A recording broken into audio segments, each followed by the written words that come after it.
Hello, everyone. Today I want to talk to you about strength and about feeling drained. And I want to talk to you about virtue. And let's see if I can begin. Many of us, maybe all of us, but some of us much more so than others, have been totally devastated. Somehow we've lost our strength. We've lost our virtue, is what it is. I'll explain later. And so we can hardly bear to face anything anymore. When we were younger, we tried to put up a good fight. When people were cruel or mean, or they pressured us, or they accused us of something, or took our stuff, or pushed us around, and screamed at us and put us down, or mistreated us in some way. Or we saw injustice. When we were kids, we saw that Mom was getting away with yelling and screaming, being really super mean, and Dad didn't say anything. He just let her get away with it. Or we saw other kid, maybe a brother or sister, doing something wrong, and they seemed to get away with it, but when you did, they jumped all over you. Or they loved one child more than another. Or you went to school and some kids were teachers' pets, and so on. Injustice. And you saw people getting things stolen, or maybe your stuff was stolen. You tried to do the right thing. You wanted to do the right thing. You wanted to be kind and so on, and people were mean, and they teased you and stuff like that, okay? Well, when you were a kid, you tried to put up a good fight, but you know what? You were overcome. Yeah, some people aren't overcome. They are strong and they fight really hard, and there's a danger of them becoming a bully. Because in the worldly economy, the moral economy of the world, you're either a bully or you're a wimp, a tyrant or a slave. You put others down or they put you down. Now, a lot of us, we know that that's not good. We don't want to be that way. And so we don't want to be the bully. But we put up a fight. When people are mean, we spoke up for ourselves. When your mom accused you of something that you didn't do, you stamped your foot and you got angry and you tried to express yourself. But often it didn't work. They put you down even more. The harder you tried to express yourself, the more they put you down. And so you ended up losing all the time. It was very painful to always lose. Other kids took your stuff and got away with it. Your mom yelled at you and got away with it. You were falsely accused and you couldn't defend yourself. People teased you and you tried to put up a fight, but then they beat you up. And so you always lost. It was very painful. But now let's continue. So of course you became angry. Then you suppressed your anger because you saw that sometimes when you were really, really angry, then things wouldn't go right. You would be really angry and go in your room and break something. Or you would be really angry and then you would be mean to your little brother or sister. You saw that wasn't right either. So I'm trying to paint a picture that, there's thousands of variations, but I just want you to get the basic idea. And that is that you were put down. And to express yourself or to put up a fight required that you use up your energy, your life force. And when you became really angry, then afterwards you felt guilty, you felt drained. You may have got hurt because when you were angry, you didn't move very well, and then you broke your finger or something happened. You stumbled or stubbed your toe or, see what I mean? Or you drove too fast and scratched the car going around a tree. I'm just making something up. And so you started to suppress.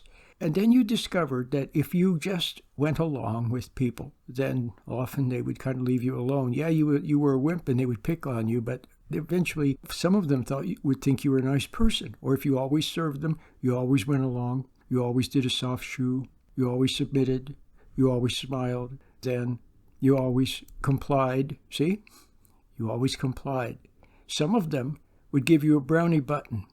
Teachers and so forth would say that your deportment was really good. Parents would smile and say that was nice, and teachers thought you were a nice student, and so on. And then you avoided trouble. So you started to avoid trouble because you didn't want to lose. You didn't want to give up your energy. You didn't want to get a tummy ache and a headache and so on, which later would come from being upset. So you suppressed everything, and you learned to hide. You learned to pretend.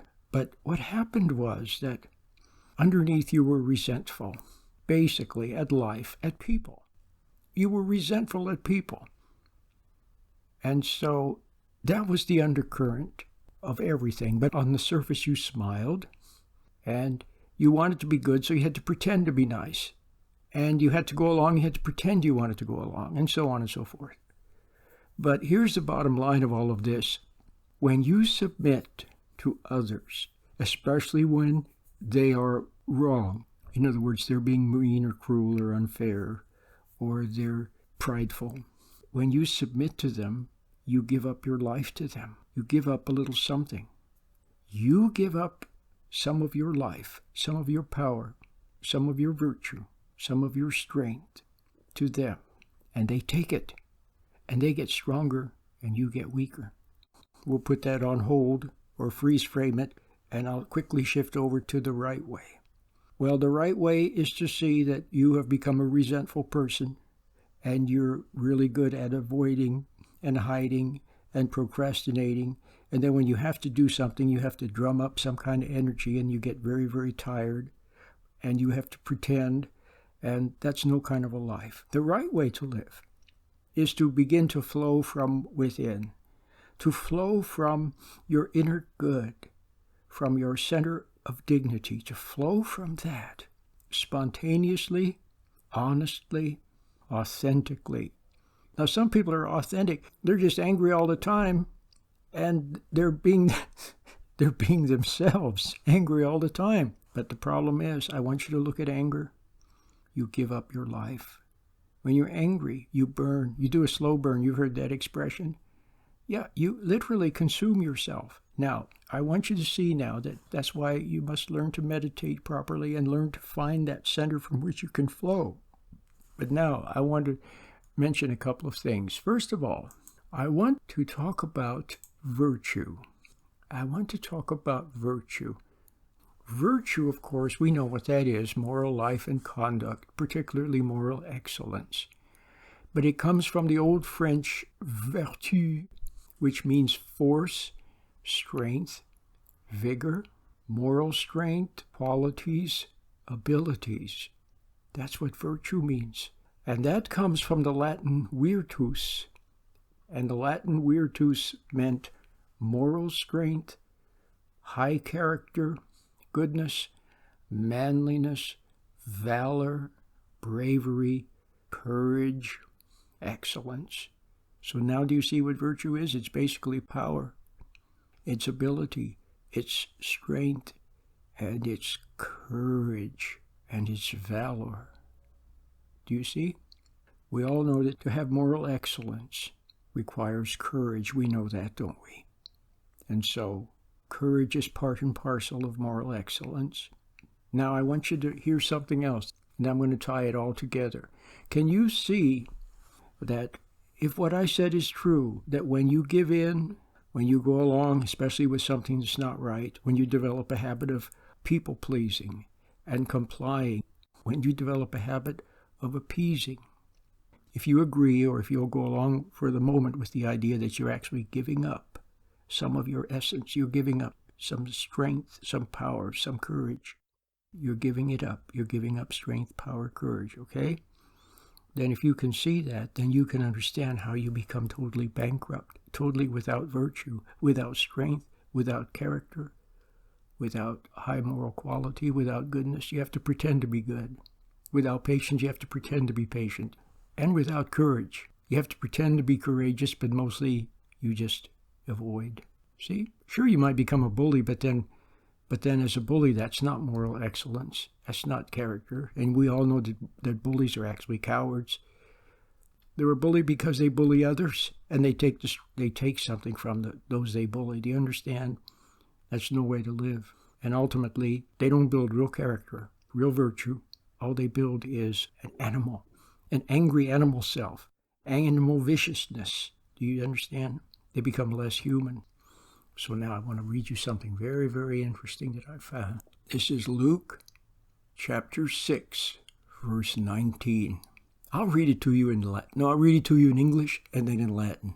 It says, Luke chapter 19, and all the multitude sought to touch him, For virtue went out from him and healed all. I'll read it again. And all the multitude sought to touch him, for virtue went out from him and healed all. Now, that's directly from the Latin. I'm reading the English translation from the Latin. In Latin, et omnis turba quae rebant eum tangere quia virtus de illo exiebat et sanabat omnes. Virtus is the word. Remember virtue? Courage, moral excellence, strength. See? Now, in English, it's often translated, and all the people were trying to touch him, for power was coming from him and healing them all. So the one translation said virtue, here it says power. Power. And all the people were trying to touch him, for power was coming from him and healing them all. So now do you understand? Christ lived from his center. He flowed from within. He did not kowtow. He did not appease. He was not a people pleaser. He didn't go along to get along. He didn't become angry. He didn't become resentful. He expressed the good that was in him, which we could call virtue. We could call it strength. We could call it valor. We could call it courage. We could call it ability. We could call it power. So now do you understand? Now, here's the two important things for you to see. God gives everything that he makes some sort of power, even little animals. And even little bugs have many powers, don't they? Little bugs know how to find food. They know how to run and hide. They know how to live and where to go. And if you try to catch a little bug, it runs from you, and it runs very fast. But little bugs have a lot of power, don't they? God gives that to them. So he gives humans, we have certain powers, don't we? We have the power to speak, to listen, to understand, to think, the power to move. We have many such powers, don't we? And they are wonderful. Well, when you appease, especially to wrong people, see, wrong people gain power by your appeasing them, by your resenting them, by your being angry at them, by your going along with what's not right, by your avoiding and by your hiding. What's the old expression? When good people do nothing, then evil flourishes, something like that. So now do you understand? You have a certain amount of power and life force. The quintessence of your power is your life force. Have you ever noticed a little animal, like, for example, let me think of a good example, a little cat. And the cat's running around, it's a kitten, it's running around, and you want to catch it because you need to put it out in the garage. I'm just making something up. It's running around the house and you need to put it in the garage. So you try to catch it. And if it's not perfectly trained, being a little kitten and being wild, it fights you. Ooh, it squirms and fights. And the power in that little animal is amazing, isn't it? They have a tremendous amount of life force. Well, that life force, it powers their squirming and struggling, and it powers their running away. But it also powers their healing. When they're cut, they heal. Or when there's bacteria or viruses around, their immune system fights them off. See, that's power. So now you understand that you have certain basic powers, and they're kind of powered by your life force. So now do you see that when you give in to others, when you kowtow, or when you get angry, or when you become resentful, when you run and hide, when you're fearful, when you shake in your boots, when you go along to get along, when you say nothing when you should say something, do you understand that you give up a little bit of your power? You give up a little bit of your power. You give up your life force, even to them. They take it from you. And you can become very drained. And there are illnesses associated with being drained in such a way. So now do you understand? So, Then when you give that up, now look what happens. You start to lose what natural power you have, giving up a little piece of it, a little bit, every time you go along to get along, and so on and so forth, or every time you get angry. But now look at it another way. You're also resentful. That's right. You're resentful and negative, and so you cut yourself off from your inner good. Now, the inner good is your ultimate source of power, is from God. He gives you a little bit of power so you can walk and talk and think and move and do things. But ultimately, the kind of power that you need, the power to overcome evil with good, remember? To overcome evil with good. And the power to actually do good in the world, and so on. And the power to withstand the onslaughts, to withstand the injustice and the cruelty and the unfairness and the meanness and the hypocrisy and the lies and the deceit and the false accusations and all of that, to withstand it without becoming overcome by it, without being defeated by it. Do you understand? And to even stand taller. That power comes from within. So, your line of defense is, first of all, to meditate, to refine your inner ground. Secondly, to stop resenting and hating people and being angry at them. Especially watch out for resentment, because it separates you from your inner good, the source of your power, of your spiritual power. And stop going along to get along, and stop giving yourself to others. It doesn't mean you can't do something for someone. It doesn't mean that you can't cooperate at work and so on. But learn to flow in such a way that you don't give your life away to others. Okay? Now, do you understand that there's an exchange process going on? You give up a little bit of your power in exchange for their approval. See, you're serving them, aren't you? You don't rock the boat. You go along to get along. You appease them. So you're actually serving them, and they get a little bit of your power, and you give up a little bit of your virtue, of your life, of your courage. See what I mean? There's an exchange. But now, remember Christ said to deny yourself and take up your cross.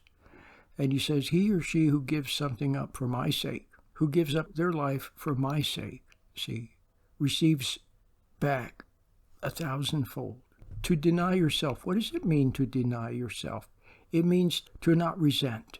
To give up the ego life of resenting and being angry and having hurt feelings and judging other people and hating them and feeling tense and nervous and angry and seeking pleasure and all of that. It means to give up that life of struggle and striving and trying to prove something and using your energy to get even and rise above others and put them down, and see, or serve them. Serving them. See, that's your ego life. You serve them. You go along. You appease them in exchange for their approval. Do you understand? So you give that up. And instead, you receive power from God. You receive spiritual life from within. There's Psyche and Zoe. You give up the Psyche, and instead you get Zoe, life from God, power from God. Do you understand? Now, I want to read you again what it said. It said, all the people were trying to touch him, for power was coming from him and healing them all. If you get your ego out of the way, you stop appeasing and serving the wrong in others. You get a little mental distance. With the help of the meditation, you stand back. You have a little bit of distance. And then bad doesn't get in. And instead only good comes out. Good comes out. And the good that comes out of you will be good from God. It'll be the good that comes from God in exchange for your not seeking to overcome others with anger and resentment and hostility and so on and so forth. You understand? So you serve God instead of mammon. You get your ego out of the way, and whatever comes out of you flows out of you spontaneously will be good.